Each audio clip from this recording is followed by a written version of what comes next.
From this evening, I must give the British people a very simple instruction. You must stay at home. The number of nurses leaving the profession in England has hit a record high, according to new analysis. The largest nursing strike in NHS history is underway, with nurses in England, Wales and Northern Ireland taking part in industrial action.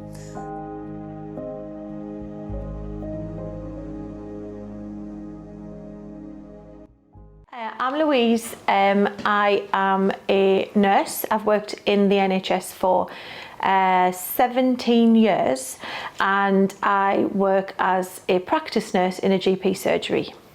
How hard would you say it is to work in an environment like the NHS? Depends where you work. Lots of different places, and it depends what your team's like. My job is in a GP practice, and I've recently changed jobs actually, and it's got a big patient population, so there's 15,500 patients. There are 2 nurses, so my workload is horrendous. And trying to give good care to patients is what I want to do, and sometimes it's not always able to do that. If there's one thing that you could change about the NHS, what would it be? I would have the powers that be, which are the chief executives, value their staff, because they don't. If your staff are valued, you get more work production out of them. People go into nursing because they love their job, they want to care for people. They're very empathetic and they're very sympathetic, and they want to care for people. Unfortunately, the money's not in care, whether it's the NHS or private care, the private care sector, to keep people there. So they do it because they want to do it, not for the money. You never go into nursing for the money.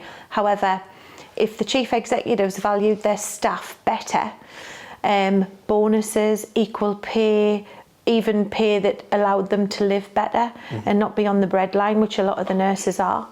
I think that's one thing I would change, and have all GP surgeries would be on equal pay. All GP surgeries at the minute are individual businesses, so they all get paid separate, and it depends what their GP deems that they're worth. So if you looked in Sunderland or Newcastle or Gateshead, you'd find every single nurse would be on a different pay banding system. They would have different holidays, they'd have different maternity pay. All of that should be equal for all, I think. And if there's one thing I could change in the NHS, it would be staff value and equal pay. What problems have you faced while working for the NHS over the 17 years? A lot of people who dish out orders, but not enough people to complete the job. Staff shortages are massive, underpay, undervalued, overworked, not great conditions for the job that you do. Sometimes you go into nursing to care for people.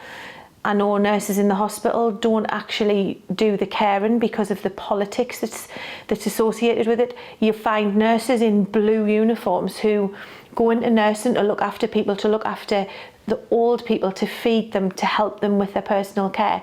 They never get to do that because they're too busy doing the care plans, dishing out the medication. They do all of the work to stop people suing them. It's dotting the I's and crossing the T's. It's not caring for people. The people who are caring are the healthcare assistants, which they are so overworked, understaffed on the wards. People from the hospital environment, people go there and they go there to work to care for people. They don't do that. The nurses don't do that, the healthcares do, but they are so underpaid and undervalued. The staffing levels are so short, people end up going on the sick.